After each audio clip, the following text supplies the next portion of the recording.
Two of the largest bank failures in history happened this week. But before we talk about why, I have a question. Why is Jim Cramer so good at being so bad at his job? Just months before they both collapsed, he said this. These are never, ever talked about. Why? Because it's too boring? I like to make money. Boring is good. Watch out for Signature Bank. That's my fave. SVB Financial, don't you want? This company's a merchant bank with a deposit base that Wall Street have been mistakenly concerned about. This morning, we witnessed the second largest bank failure in American history, which naturally created a wave of fear as the day went on. Hence, the Dow ultimately losing 345 points, S&P falling 1.45%, and the Nasdaq tumbling 1.76%. Now, I have to admit, he has a way with sound effects. Now I understand why they call it mad money. But there is one thing Jim Cramer isn't wrong about, which I know is shocking. Fear is in the air, and many are worrying, is my bank safe? So today I thought we'd break it all down, the recent collapses, why the government has announced a special bailout, why some people are happy with it and others are mad, and of course, what's next. Let's start with the facts. Three major banks in the United States have failed in a short period of time: Silvergate, Signature Bank, and Silicon Valley Bank. Now, Silvergate was the smallest with about $11 billion in assets. Signature was like the mid-sized one, and Silicon Valley Bank was the largest. Now, Silvergate and Signature Bank were well known in the crypto space, while Silicon Valley Bank was massive in the tech startup world.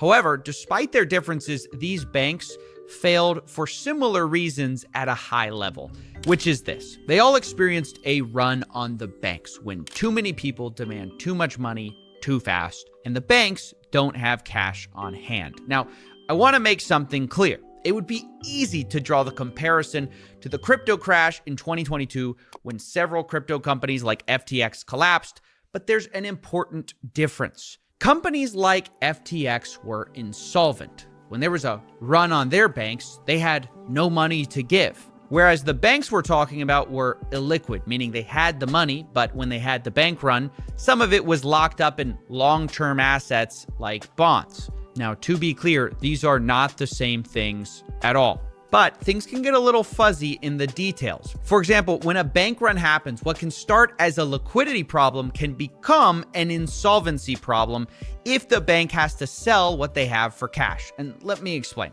One of the safest investments is considered to be treasury bonds. Your grandparents probably invest in it.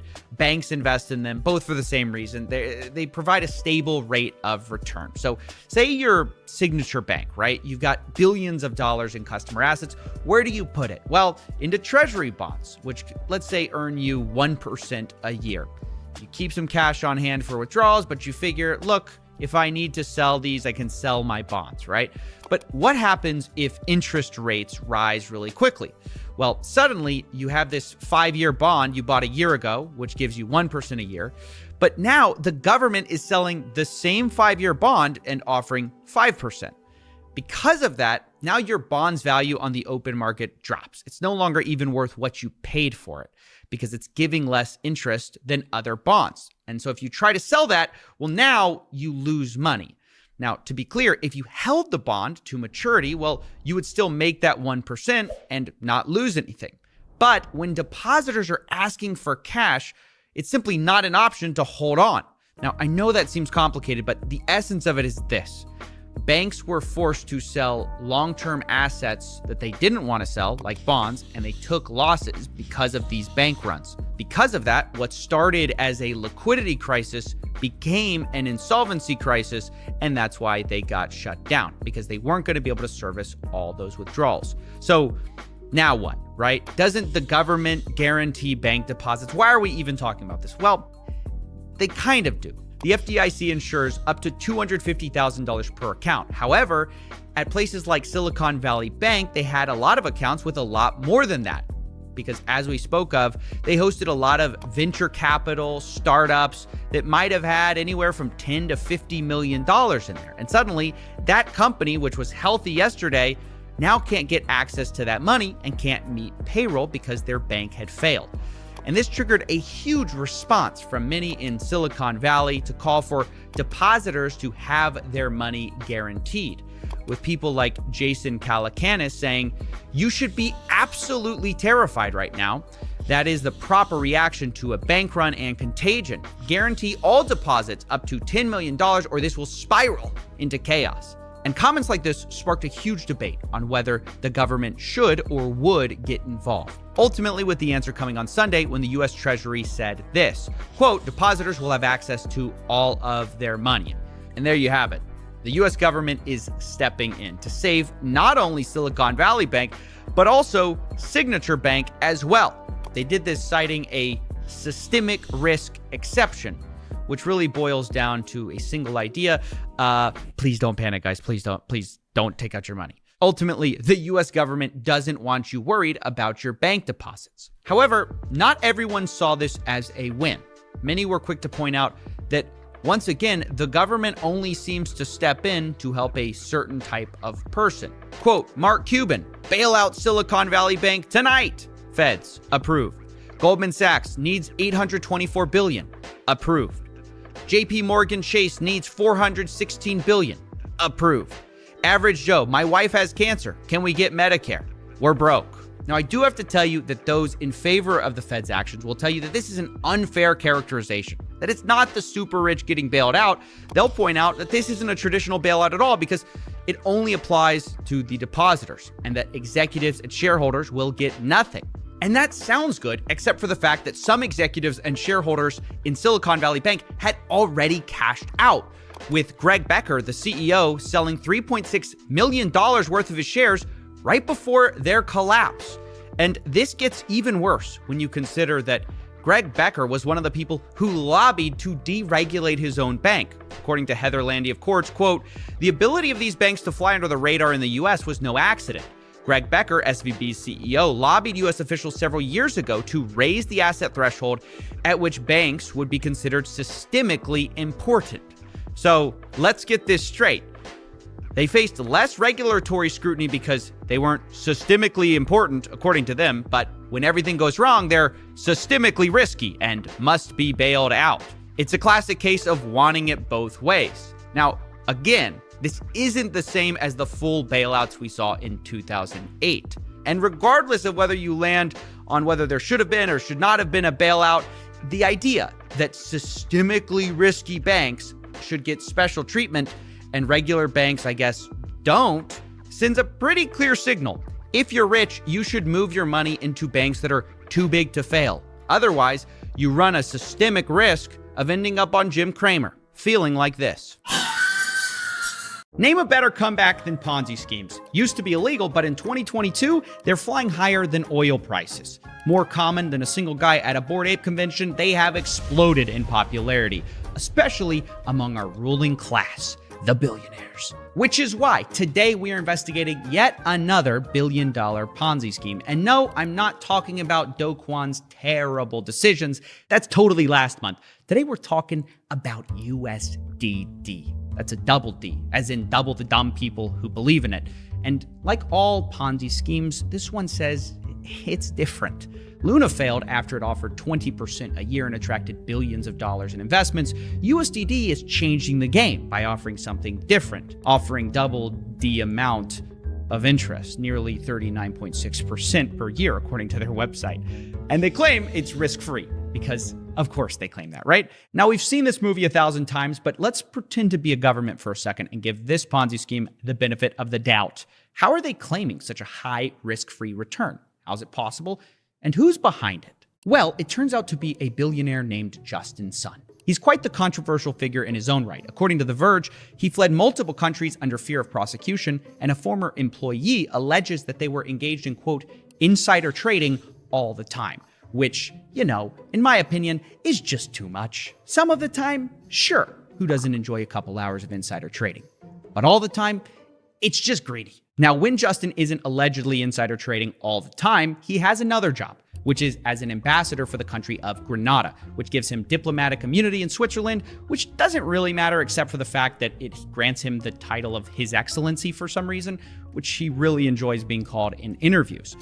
Your Excellency, Yeah, it's kind of cringy. But we're going to look beyond Justin Sun's colorful past today and ask the real question. What is USDD all about?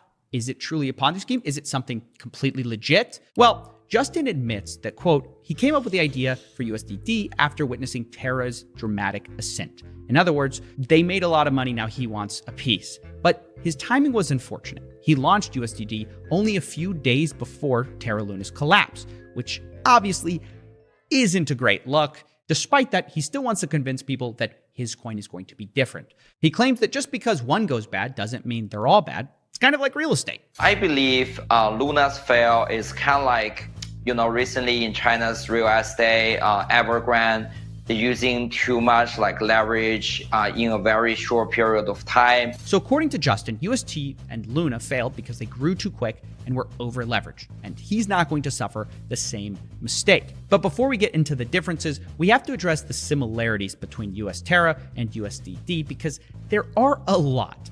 They both claim to be algorithmic stablecoins, which just means they rely on arbitrage to keep their value at $1. They both also offer insane rates of return, and both of them acknowledge this is probably unsustainable in the long term. But that's where the similarities stop and the differences begin, because obviously, US Terra has collapsed after accumulating billions of dollars. USDD, on the other hand, is much younger, only about a month old, and already has a market cap of $700 million or so. Additionally, USDD doesn't actually work as an algorithmic stablecoin at all yet.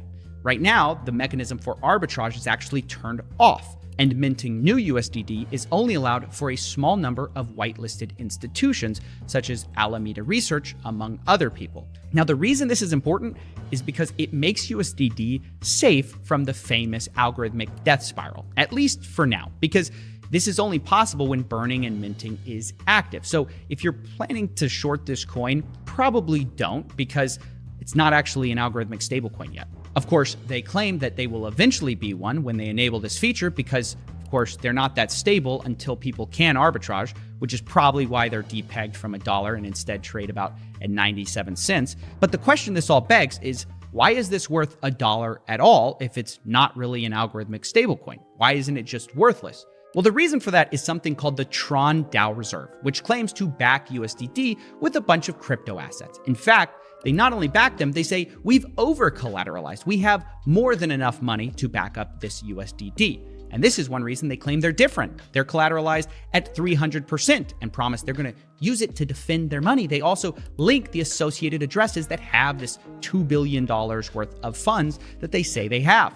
And if this is all true, doesn't that make USDD intrinsically valuable if it really is backed by all this money? That's the logic anyways. I mean, look at this chart they provide. They're the most backed of any coin. And some crypto YouTubers even think it's an ultra-conservative investment. People should really be thinking of this as an ultra-conservative, over-collateralized stablecoin, not some risky algo stable. So why am I telling you different? Why do I think that this is ultimately a Ponzi scheme? Well, it's simple. They're offering 40% a year on their website of risk-free yield. But if that's not enough for you, let's think about this for a second.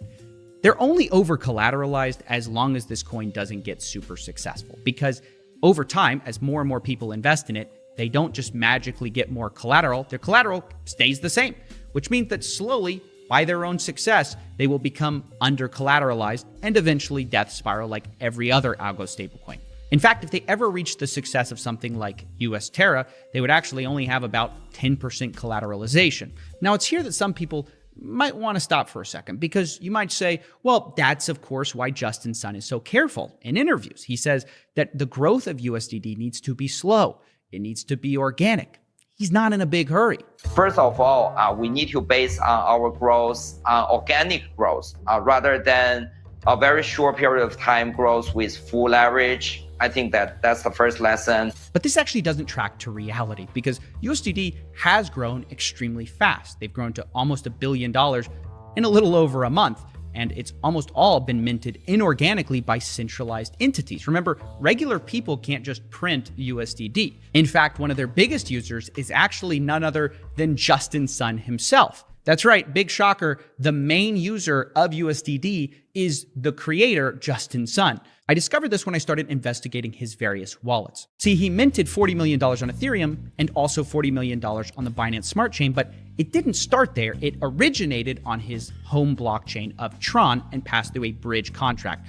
Why that's important is because we can backtrace through that bridge contract to find out who on Tron minted all this money. When we trace it back, we get to this account, which I believe is Justin Sun's Tron wallet, or at least one of them. One way we can confirm this is because this wallet is the primary voting stakeholder on another one of Justin Sun's projects, the JustLend DAO. Now, this is a bit of a tangent, but JustLend is a Tron lending platform that claims to be a decentralized autonomous organization. Basically, what that means is they accept community votes in order to decide what to do next. According to their website, if the proposal receives more than 600 million supporting votes, plus takes the majority of votes, it will be passed. So what's the catch? Well, the wallet we just identified as probably Justin Sun, they control exactly 600,000,001 votes, which basically means they can always pass literally whatever they want on this DAO, right? Really decentralized, guys. That's what it looks like in 2022. And you can see from their governance page that these votes go basically uncontested. This proposal, for example, has 135 votes against, 600 million for. All of this means we can be pretty confident when we say this is Justin Sun's wallet. And the reason this is so interesting is because of Justin Sun's claims that he's a big fan of decentralization. He actually says that's the whole reason for the need of an algorithmic stablecoin in the first place. I think one of the most important answer, at least to myself, for algorithm stablecoin is we basically want to make a decision on our own fate in our own hands. So basically, I think these days, stablecoin is the most centralized part of this decentralized world. That's right. Forget about these centralized entities. The reason we need another algorithmic stablecoin is for decentralization. But like JustLend, how decentralized is USDD really? We already know that it's tightly controlled by a few whitelisted institutions, but it gets way worse than that. Because now that we have what is nearly certainly Justin Sun's wallet, we can now see how much USDD he himself is responsible for minting. And the answer is 683 million tokens. That's right, ladies and gentlemen. The entire sum of tokens they've ever minted is like 723 million, which means that Justin himself has minted 94% of all the tokens in existence. So much for decentralized growth, I guess. See, it turns out this whole project is basically Justin Sun selling to retail traders looking for a quick buck, which brings me to my first theory of what USDD might be used for. Not only do I obviously think this coin is offering unsustainable yield, I think it is also a really clever way for Justin Sun to offload Tron without affecting price. Because let's think about it. The wallet we just identified controls $70 million worth of Tron. But if it's sold that on the open market, you're never going to get that. The price is going to plummet, right? But go with me for a second. What if you could burn $1 of Tron and get 1 USDD, which is how this whole thing works, incidentally. And then you sell that USDD for another coin without affecting price, like USDC, so long as you could bring in enough people willing to buy your new token USDD by maybe, let's say, offering them insane yields. You could actually cash out of your Tron without ever affecting the price of Tron. It's one way to actualize gains without tanking your own coin, which would be pretty smart if you ask me. But I have to say, this is speculation at this point. What we know for sure is that USDD is absolutely not decentralized. 94% of it comes from one wallet, and its supposed growth hasn't been organic at all. Nothing could be further from the truth. Decentralization in this case is nothing more than a buzzword that is being used to make people feel empowered. Just like DAO was a buzzword for JustLend to make people feel a part of something that was controlled by 600,000,001 votes. I would highly recommend you guys stay away from this coin. It's a billionaire game copied from a previous billionaire's game that crashed horrendously. I mean, how much more do you really need to know? Stay away from claims that say that this is a safe or conservative bet, because that's also what they said about things like Celsius. It's literally a joke. Oh, and by the way, there's a really funny moment in this interview I've been showing you that I want to play right here. It's when Justin starts talking about this coin being backed by liquidity. Listen closely. I think you'll be able to hear something in the background. I think in the future, we will be very carefully to handle the liquidity pool, and also the whole market cap of the USDT. Just to be clear, I did not add the siren. It literally went off in the middle of their interview. Anyway, that's basically it. Big thanks to the Twitter user Defiac for helping me with some of this research, and I want to thank all of you for watching.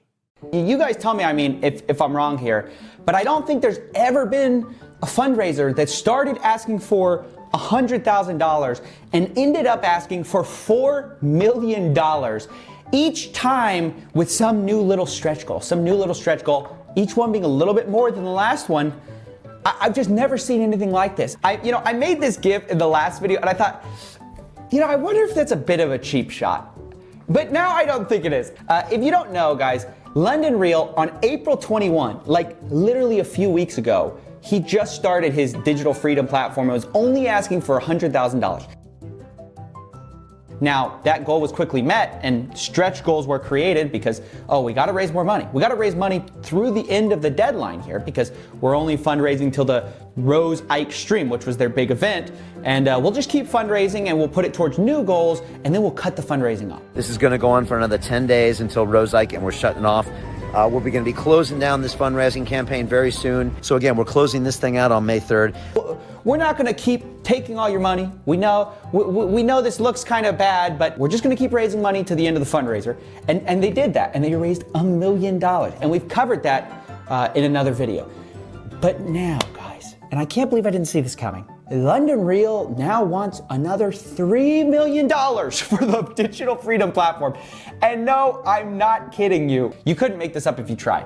But now London Real, after saying that he was cutting off the fundraising, we're cutting off the fundraising in previous videos, not even a few weeks old, now he's asking for $250,000 a month from the London Real Army in order to maintain the platform. Oh yes, even though the platform is just Daily Motion and Decast, no. Now we need another $250,000 a month for the next 12 months in order to do this. Because you know what? $100,000 wasn't enough.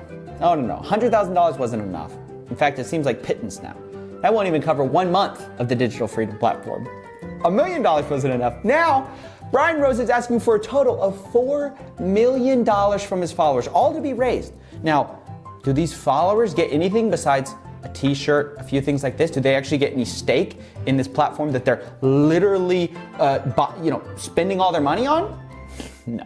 Guys, let me know what you think of this. We're going to keep this short. See you in the next one. That was phase 1. Now we're doing phase 2. Phase 3, phase 4, and lastly, phase 5. Feel so alive!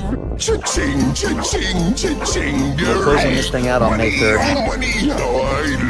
This is going to go on for another 10 days until Rose Ike and we're shutting off. Well, why are you doing this and why are you doing this and this doesn't seem right? Guess what? I can't tell you everything. If I had told you everything, Sunday wouldn't have happened. So unfortunately, even sometimes I have to kind of head fake you a little bit. Honestly, I wish people would just ask me, hey, Stephen, is this a good idea? I'm about to sell out my entire brand for a few $1,000s, maybe even a few $1 million. Is this a good idea? And I would tell them, no. Terrible idea. Such is the case with Kevin O'Leary, who has become a national embarrassment recently. And let me also say, I understand that becoming a national embarrassment is hard to do. Like, most of us, we could never be national embarrassments. At best, I'm a local embarrassment to my mother, the friends who know me. It's hard to be a national embarrassment. You already have to be nationally known. And so most people, we don't even qualify. But Kevin O'Leary definitely is in the running because he's already a massive star thanks to Shark Tank. You guys know the show, right? It's like the WWE of venture capitalism. People hate this product. I hate it too. Investor comes on, pours out his life's work, and this is a bad idea. They're always like, yeah, I want like 100% of your equity for $5,000. Here's my offer for 100% of Rock Block. And that's the show, and it's fun, it's hilarious. But one of the things that annoys me is the way that these sharks have been selling out their reputations. Maybe because they're not getting paid enough. Maybe they need a bigger yacht. Maybe they need a bigger house. I don't know what it is.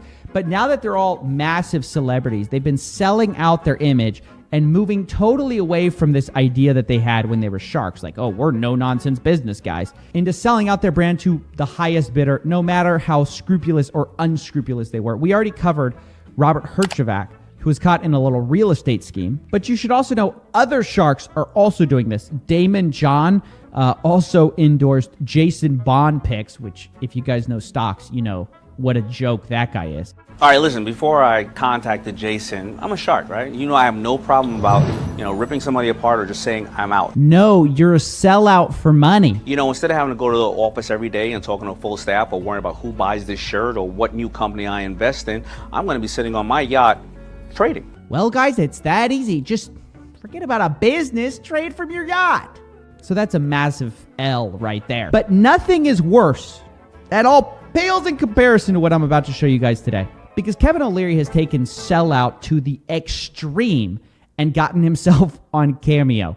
Now, guys, if you don't know what Cameo is, it's like a place where you can get birthday shout-outs from the boy band from the 90s that you used to like, and your friend still likes them, so you get them best wishes for a birthday or whatever on Cameo for like $90. Happy birthday! Okay, that's what you're supposed to do on Cameo if you have an ounce left of self-respect.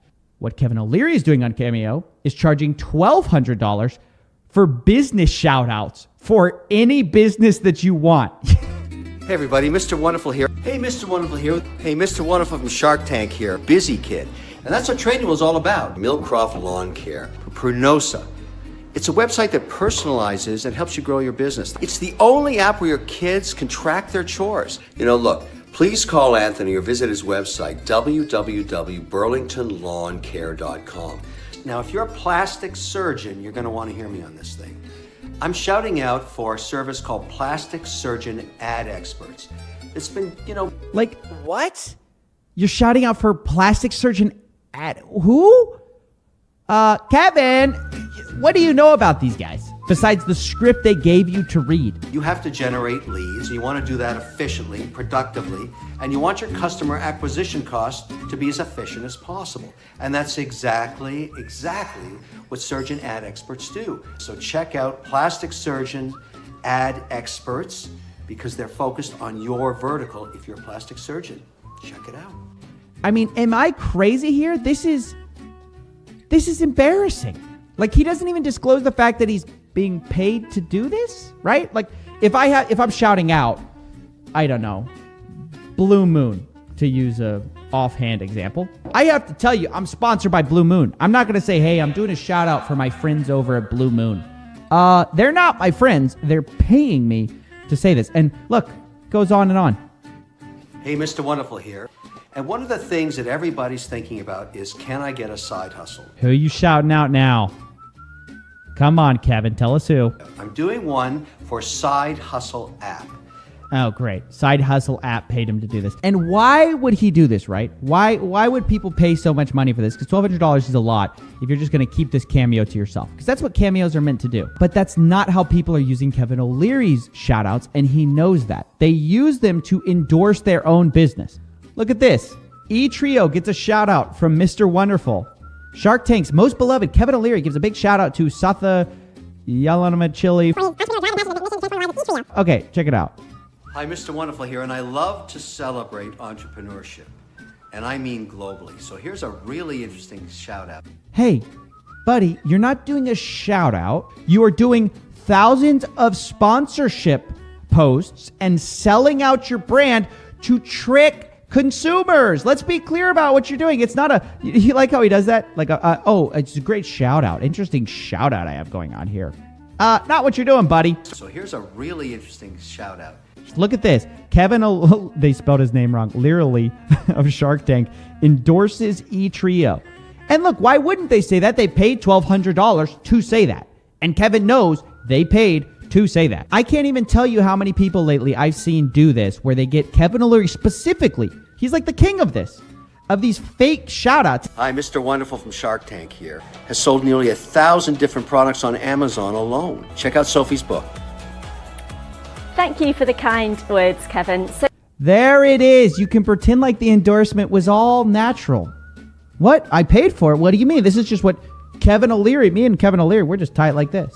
We're just tight like this because he never says it's a sponsorship. He just says it's a shout out. So you can do what this lady's doing and put it in your YouTube ad. Oh, yes. Dude, he has sold out the soul of this show and just been like, hey, you know, it stood for real people making real companies. Forget all that. I'll sell you I'll sell you a shout out for $1,200. You kidding me? And look, he's got 157 reviews on here. And if you think that, you know, on average, probably 1 in 10 people review a product, we can actually find out how much he's made from this whole sellout, right? So if 1 out of 10 people actually reviewed it, then we have 1,500 people who actually bought it. $1,200 a pop. Kevin O'Leary's made $2 million from his quick little sellout there. And honestly, I do get the hustle. Listen, what I am going to say, though, is you have to accept the responsibility for what you do. So if all you want to do is shout outs on Cameo, okay. But then you can't pretend to be the investor that we're all supposed to take seriously. You can't be the guy whose word we're supposed to be like, oh, if he endorses that product, it's a big deal. Dude, this guy will endorse human poop if it paid him $1,200. And I'm not sure that that's an exaggeration even. Because Kevin has endorsed some doozies, dude. Check this out. This is Done For You agency launch. Already we see kind of Kevin over there. We'll get to him in a second. But look at this guy, okay? This guy's some 25-year-old nothing. And look at this picture, right? Look at this picture that he's got right here. Now, do you notice anything funny about this picture? Like he's clearly talking to some interviewer or something like that. Here's a little entrepreneur. Oh, sure, he's wearing AirPods. That's a little bit weird, right? But I'm not going to hate on him for that. But look over, wait, sorry, I can't see properly. Right here. You see something wrong with that bookshelf? This is an entrepreneur who has green screened himself into a fake interview for fake social clout. This is a lie. It is a green screen set. Now, listen, am I going to judge someone with a green screen set? You're damned right I will. Dude, you can't trust someone with a green screen set. Let me be the first to say it. And yet, we have Mr. Sellout here who approves the whole thing. Andrew Pavia is Mr. Wonderful approved. Social media now is an incredibly powerful force if you know how to harness it. So I'm doing a shout out for Andrew Pavia, an interesting entrepreneur. Andrew sold his... Very interesting entrepreneur. Don't you think Kevin's probably done a lot of research into Andrew Pavia? He's done that due diligence. He's done the due diligence of the Done For You agency launch's 5-year plan, right? Oh, yeah. Very interesting entrepreneur. Very interesting, Kevin. First digital lead business when he's 21 years old. Jim leads fast. And he's become almost a consultant to those that use digital platforms. He's almost become a consultant. Dude, you're reading off a teleprompter, Kevin. It's enough. This is embarrassing. Stop it. Stop it. Like, at some point, you have sold out too much, right? Like, don't pretend you know all this guy's history. He's giving you a script to read for $1,200. Let's be clear with the consumer what this is. Why should we respect these celebrity entrepreneurs if they're going to turn around and sell out their image for nothing? For $1,200, dude, I can't imagine. Listen, I get that he's making tons of money, and God bless him for it. But for me, it kind of ruins Shark Tank when I see all the entrepreneurs on Shark Tank selling out their brand for nothing. I don't know. I want to hear what you guys think. Am I exaggerating things? I honestly do think Kevin O'Leary for selling out his name this many times, this is national embarrassment territory. Like I said, I know it's a stretch. I know it's a high bar. Not many people have reached the pantheon of national embarrassment. Most people have only reached the state level or the local level or the council, the city council level. But Kevin O'Leary, I think, in my opinion, he's gone all the way to the tippity top. Let me know what you guys think in the comments below. And just remember, guys, you can't believe everything you see on the internet. And don't forget to smash like. Goop is poop. But now poop has a Netflix show. What we try to do at Goop is to explore ideas that may seem out there or too scary. This is dangerous. It's unregulated. How can we really milk the shit out of this? Dangerous. Unregulated. How can we milk this one, baby? How can we milk it? How can we really milk the shit out of this? Welcome to 2020, where we exploit people's fear of big pharma in order to sell them luxury health garbage. $300 for a vial of simple hyaluronic serum. $15 on Amazon. Pseudoscientific garbage, baby! What a way to kick off the new year's, Netflix. Promote Goop, the Goop Lab. It's funny, they like portray it as, oh, we're just talking to we're talking to experts, we're talking to scientists. Guys, don't be fooled by Gwyneth Paltrow's lifestyle brand Goop. They want to portray themselves and position themselves as alternatively minded but scientifically grounded lifestyle experts. But emphasis on the alternative and no emphasis on the scientific. You can go to Jen Gunter's debunking of like 90% of their products. You can also go to Goop's settlement with the government. Sold in boutiques and online, Goop wellness products include everything from expensive crystals to essential oils, saying they can treat ailments like migraines, depression, even autoimmune diseases. But I got to thinking, because Goop, for all of its pseudoscience, has received pretty lax coverage. I mean, like, a lot of people have called it pseudoscientific, but almost overshadowing all of those have been all the like puff pieces about Goop as a lifestyle brand. And it got me thinking, like, what is Goop actually similar to? Because, you know, you might think from all the coverage, the Netflix show. How can we really milk the shit out of this? The Jimmy Kimmel appearance where he pretends to like camel milk. You know, I signed up for Goop like the day it started, right? Thank you. This is real. This really is camel milk. Yes. And what is this, like a healthy? I think they purport to have that's more vitamins. Smells a little camel-y. Yeah. Doesn't smell bad. All right. Yeah. No. Yeah. This is good. You might think that, you know, wow, she's got a lot to be. She's done a lot here, but guys, I would argue actually Gwyneth Paltrow's Goop line has a lot more in common with someone that all of those people I just listed hate. The latest product, and again, we fund ourselves with water filters and non-GMO seeds. Everything's about life. Everything's about what you need. And they say that amethyst, I think it's supposed to be a heart opening or something. Who says this? With all the crap that's in the water table. But the thing is, the amethyst is taking up a lot of the room in the water bottle. Right? I mean, yes. it better have some kind of magic properties. I think it does. And this is the real magic right here. Don't do yourself a favor. Do yourself an essential. Commit to spend with InfoWars. Alex Jones. I realized it I was thinking, like, man, what is there a similarity between Goop and anyone else? Like, who's in that huge lifestyle wellness space? And all of a sudden it hit me. InfoWars. InfoWars sells all this like supplement crap, which they put under the name of also alternative, right? The doctors don't know what they're talking about. If you can't pronounce the chemical, then it shouldn't be used in something you're going to ingest or put on your skin. That's what it hit me. Goop is an InfoWars store without the conspiracy theories, right? The same pseudoscience being peddled, just without the conspiracy theories, right? Alex Jones has Dr. Edward Group, a chiropractor. A chiropractor who functions as a doctor. Who does Goop have? Well, one of their contributors is Anthony William, a medical medium who says celery will cure your diseases. Now, you might be asking yourself, does Anthony William have any medical credentials? Are you also a doctor by trade or no? No. Nope. Actually, Anthony William is a medical medium. Now, what does that mean? It means he's the guy who can see your diseases because of a spirit that talks to him.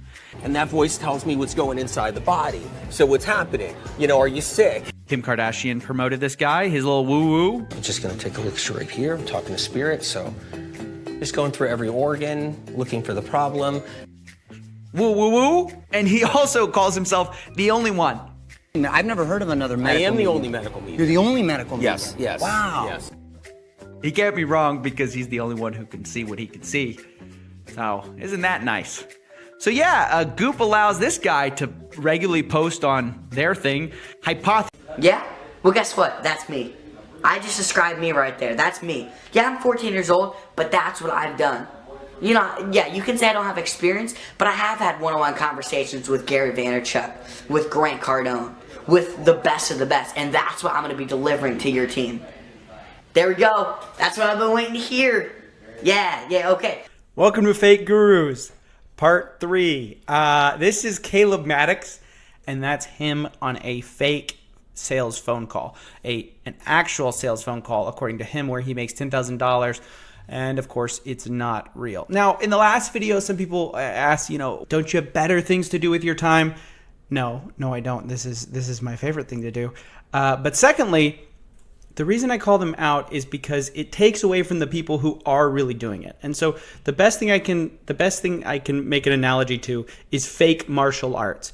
Something that has been exposed and people know now it's fake. If you haven't seen it, this is what it looks like.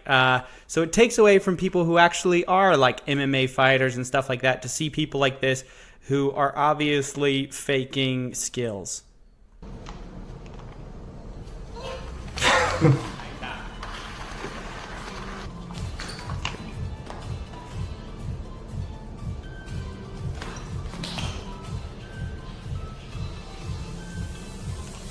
So that's why you have to expose these people, because otherwise, did you see all those students lined up around that teacher? People are paying good money to get what they think are actual lessons, and the guy's a fraud, and those people don't know it. So you have to expose people for the people who are getting suckered into it. So that's why I do this.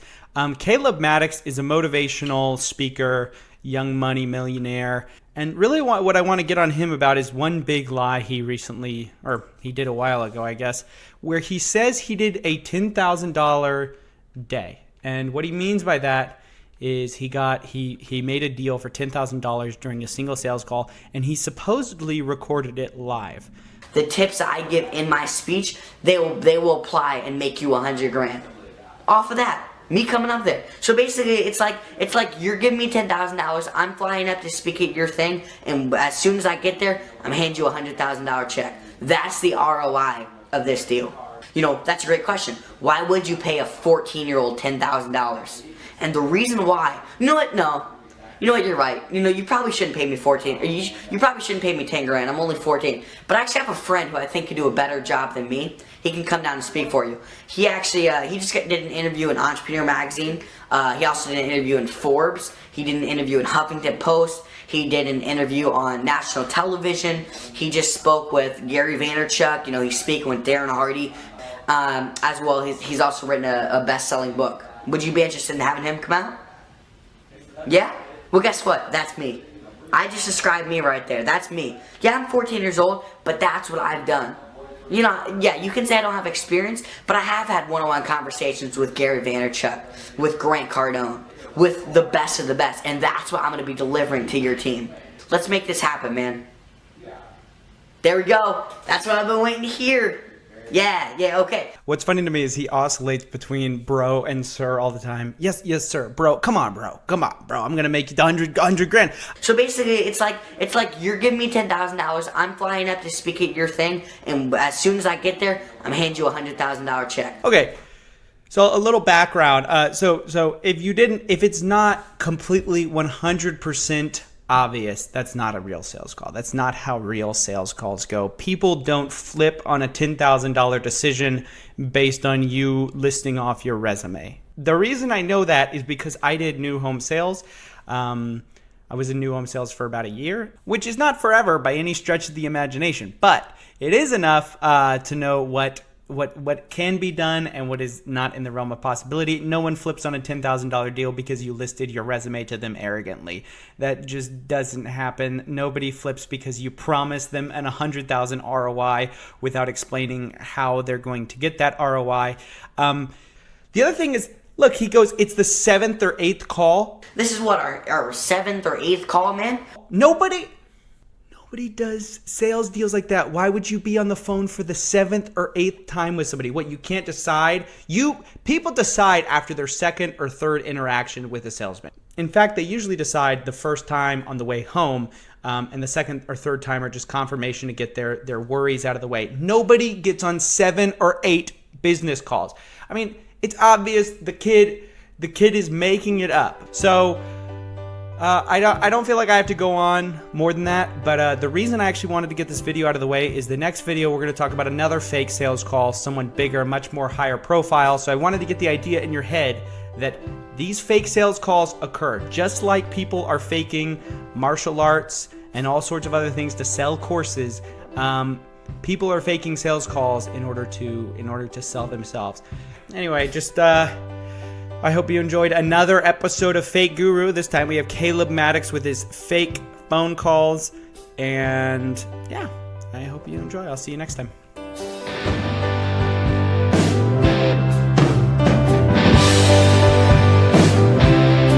And we were scared and we were shaking, waiting at the intersection, looking at each other's faces, each one a shocked reflection.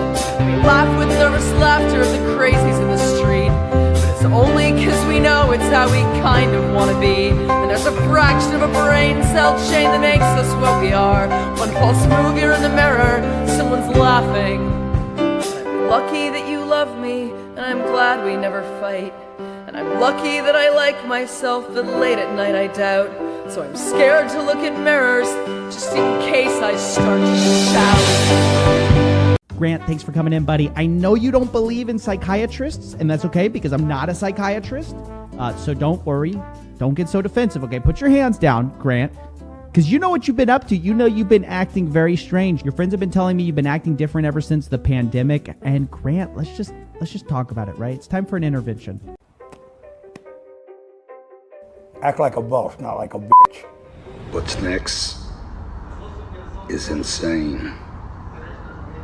Oh yeah, you're gonna see a whole new side of Uncle G.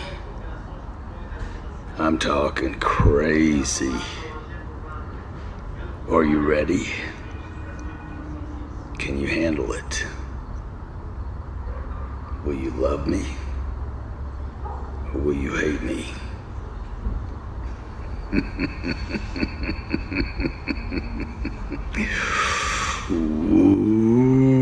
Woo, indeed, Grant. Now, some of your friends think it's just because you're losing a lot of money during the pandemic. Now, on the rumors of my bankruptcy that is soon to happen, yes, it's true.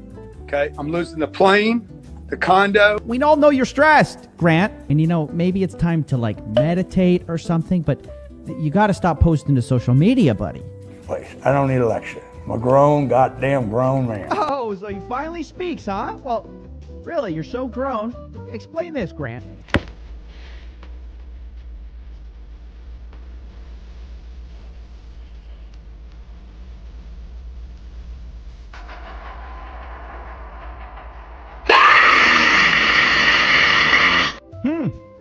Yeah, I know. I'm speechless too, Grant.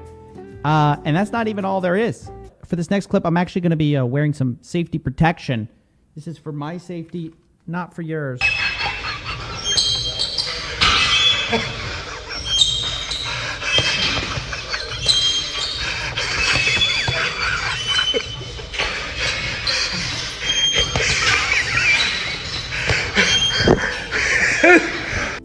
Grant, when you see that video of yourself, do you see a man who is sane?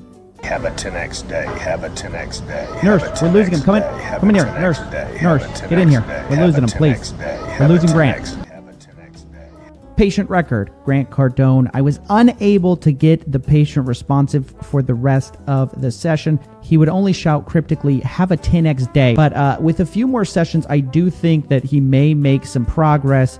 But notice that as soon as he left, he did post another TikTok, which is deeply concerning. Follow up next week.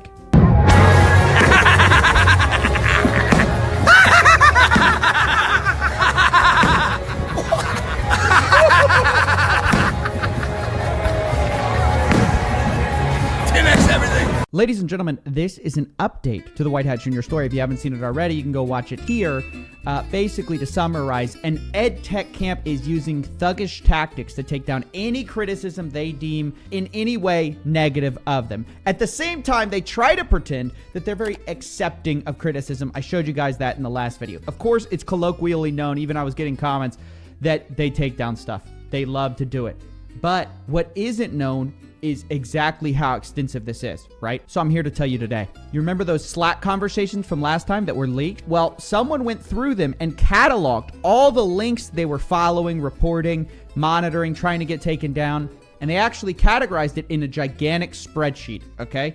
I'm not going to be sharing it on screen because it contains private information, and I don't want to give them any false reason to take down this video. So I'm not going to be sharing that, but if you want to find it online, you can pretty easily find it. But the point is, I went and I chased down all these links and I checked how many of them did they successfully delete. Their whole case, remember, is that they're only suing 2 of their critics for millions of dollars because they lied. They don't mind real criticism from real customers. That's what they say, right? Here's what we find. In actuality, just in the month of October, I made it October so it's easy to project out for the year. They removed 109 posts. They removed 51 YouTube videos. 51! They removed 27 Twitter posts, 11 Facebook posts, 15 LinkedIn posts, 3 Instagram posts, and 2 posts from the most unlikely source of all, 9gag. Yes, that's right. White Hat Jr. is even monitoring 9gag for offensive comments, and they go ahead and get those removed. Here are the comments in question. Someone was making fun of one of their, success stories that was a big joke. Yeah, they don't take too kindly to that. They get that stuff removed. And look, you might be asking yourself, well, Stephen, how do you know that this is a real list? How do you know that they really are taking them down? Well, the reason we know these are real is that a lot of them are, especially the YouTube videos in particular, are being manually taken down with copyright strikes, right? Even when they don't have reasons to take down content, they'll take it down anyways. See, this is one of the comments for one of these YouTubers where they say, user has nowhere used the White Hat Jr. logo or any copyrighted content in the video. So you can't copyright strike it because that's how they're getting all these videos done. There's no legal point with us to dispute with YouTube on this video. Trademark certificate might help us to take it down. But when you go to the video, do you see taken down by a trademark? No. We see it's taken down by a copyright claim from the same company that's taking all of these White Hat Jr. things down. It's one of their corporations, I guess. They've even gone so far as to get some YouTube accounts banned. The account that posted it, all of a sudden, gone. Isn't that a coincidence? I mean, and can we address the 9gag thing? Guys, let me say, look, there are a few points in life where you got to stop yourself. Right? We talked about this when the guy tried to escape from the FBI with a C-scooter. I told you guys, if you ever find yourself on a C-scooter, you know you've made a series of poor life decisions. You don't just end up on a C-scooter. The same is true here. If you find yourself monitoring and censoring posts on 9gag, which is the platform people go to when they haven't heard of Reddit yet and they're stuck in 2009, when you find yourself doing that, you've taken some wrong turns. And what I want to say to the leadership of White Hat Jr., if I could speak to them for a second, you guys are playing the victim, and it's not working. It's clearly not working. These lawsuits have hugely backfired on you. People are now paying even more attention to the topic than they were before. And you're embarrassing yourselves because look at this. Look at this. This is from the same post from the CEO where he tries to play the victim. News cycles turned against us because negative stories are far more sensational than the truth. No, dude.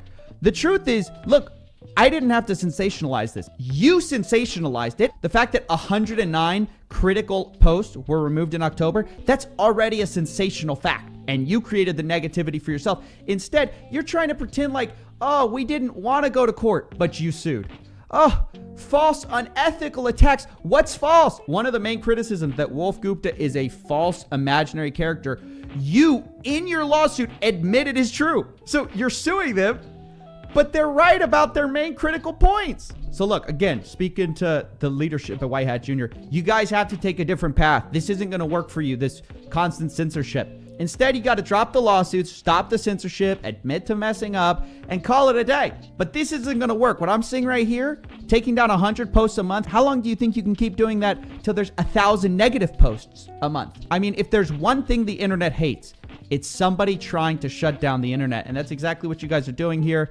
No one's going to stand for it. And yeah, I just wanted to chronicle this. I'm going to just stop this video before it gets too out of hand. I made my point. So I don't know how long this video is going to be up. So if you see it, share it. Thanks for watching, and I'll see you next time.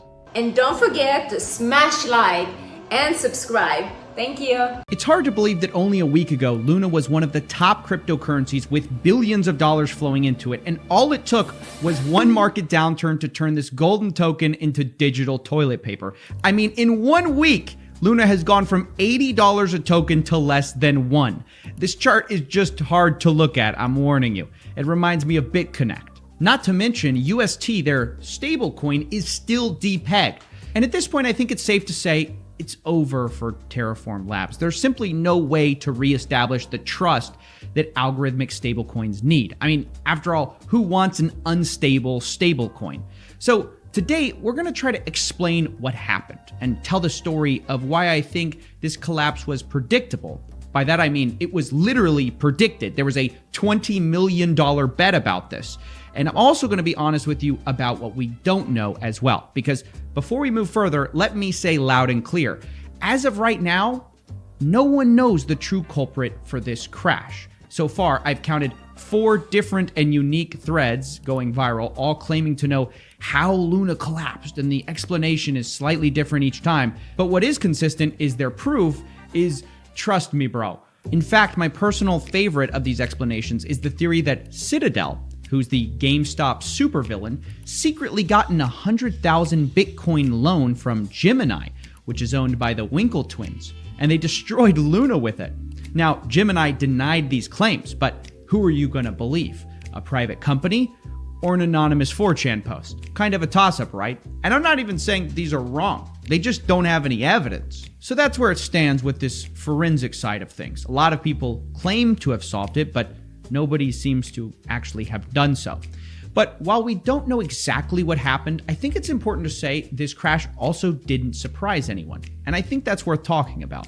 There were a lot of people who have been calling for this for some time, and these were mostly for 2 reasons, which we've already discussed. UST was built on a Ponzi scheme, and algo stablecoins have sort of always failed, and we've covered those. But there's a third option that I really think has been overlooked in all this, and that is Do Kwon's role. Remember that Do Kwon is the creator of Terraform Labs. And what most people don't know is that as Luna became more and more successful, Do Kwon slowly became more and more arrogant. He would dismiss all his critics and call them poor. And I believe this played a role, at least, in so many people rooting for Luna's downfall, if not actively playing a role in it. As I said, we don't know if Luna's demise was like an attack or naturally occurring, but I want to give you some examples of this because I think we can learn from it about sort of what not to do if you suddenly happen to become ultra rich and powerful. So on November 25th, 2021, a guy named Freddie Reynolds proposed a theory of how you could crash Luna with a Soros-style Black Wednesday attack. By that, he's referring to when George Soros broke the British pound. And he goes into great detail about how you could do this if you just had $1 billion on hand. He described a process where you could make $50 million and sort of rinse and repeat it until Luna falls apart. Now, in response to this possible attack vector, does Luna investigate? Does it implement strategies to defend itself? No. Instead, Do Kwon says this, probably the most thread I've read this decade. Silence is a perfectly acceptable option if stupid. And then basically he asks sort of to be attacked. He says, billionaires in my following, go ahead, see what happens. I mean, can you imagine the arrogance to taunt billionaires that are following you and going like, yeah, see what happens. Go ahead, attack me, see what happens. Now, look, I know the internet's kind of a wild place, but I usually think there are 2 rules to it that you have to abide by at all times. 1, don't ever taunt the internet. And 2, don't ever taunt billionaires. And you certainly don't want to do both at the same time. But this kind of arrogant response wasn't even an irregular occurrence. Rather than engaging with flaws in his protocol, Do Kwon would repeatedly call his critics poor. In fact, a few days before Luna collapsed, Do Kwon said that if you listen to crypto influencers about UST depegging for the 69th time, or you could remember that they're all poor now and go for a run instead. And he repeatedly did this. He also taunted this guy, Algod Trading, who said, if Luna breaks new all-time highs, I will short it with size. And Do Kwon responds, yeah, but your size is not size. This guy responds, statistically, you're dunking on 99% of your community, but all right, someday your Ponzi will collapse. You can't keep fueling Anchor. And this is my favorite part of the story because that same guy then responds 4 days later, offering a $1 million bet that Luna will be at a lower price in exactly 1 year. Now, what does Do Kwon do? He takes it. Of course, he takes the bait. He says, cool, I'm in. And I guess that got enough attention because someone noticed it and decided that they actually wanted to raise the stakes. GCR on Twitter decides to offer a $10 million bet. Do Kwon once again agrees, and they decide on the escrow being another crypto Twitter user, Kobe. And so right now at this address, which we will put on screen, there's currently a $10 million bet going on the blockchain. This is real money we're talking about. Literally just put up to see if Luna's going to fall or not, which obviously 2 months later it did. But even that wasn't enough for GCR, who at the time decides he wants to double the bet, saying the initial spirit of it was this like, yeah, your size is not size, whatever, like kind of a weird insult. Weird way to say you're poor, basically. And so he says, look, we're going to play for big money. I'll double it to $20 million, to which Do Kwon doesn't respond. And so instead, what this guy does is he decides he's going to short Luna with the remaining $10 million that he wanted to bet him with. Now, for those of you following along at home, this is what we call a Chad move. This guy would end up cashing out with $16 to $20 million profit, and it shows how much Do Kwon pissed everyone off, not just the, quote, poor people, but actually the richest part of crypto Twitter. Remember, he literally asked billionaires to attack his protocol. And to make it even worse, he also began attacking other competitors around this time, saying about stablecoins like DAI, by my hand, DAI will die. And it was sort of this unique combination of arrogance, antagonism, and disregard for criticism that contributed either directly or indirectly to Luna's collapse. People don't like a sore winner, and it's fair to say that Do Kwon had to learn that lesson the hard way. My point with sharing this isn't to suggest that the only reason Luna collapsed is because this guy is kind of a jerk. Because remember, they were basically running a Ponzi scheme. But being a jerk, along with sort of running and benefiting from a Ponzi scheme, definitely doesn't help. And the other bit of news we learned in all of this is that CoinDesk reported that Do Kwon was secretly behind a failed stablecoin in the past called Basis Cash. He turned out to be anonymously involved, going by the pseudonym Rick, and his partner was called Morty. According to CoinDesk, he modeled the project after an earlier project called Basis, which you may or may not remember as the failed project of founder Nader Al-Naji, the creator of BitClout. So that's where we are with this story. A lot has come out, and while I hold very little sympathy for Do Kwon's failure, I do feel bad for all the traders who got swept up in it. For example, KSI claimed to have bought 100,000 Luna, claiming it could be the, quote, best or worst trade of my life. He later says he spent $2.8 million buying the dip, and that his Luna was now worth $1,000. Ouch. And that's not even to mention the regular investors who don't have millions to spare. I mean, I cannot stress this enough. Billions of dollars have been wiped out overnight. Like, Reddit communities are being makeshifted from supporters into support groups. Like, I don't want to show you guys too much of this because it is dark. Some investors lost houses. Others lost life savings. And that's truly sad. But we can't forget about the painful lessons things like Luna can teach us. In this case, it's sort of three things. Don't taunt internet billionaires, don't build Ponzi schemes, and beware algo stablecoins. That's basically it. Pump the stock, and I'll see you in the next one.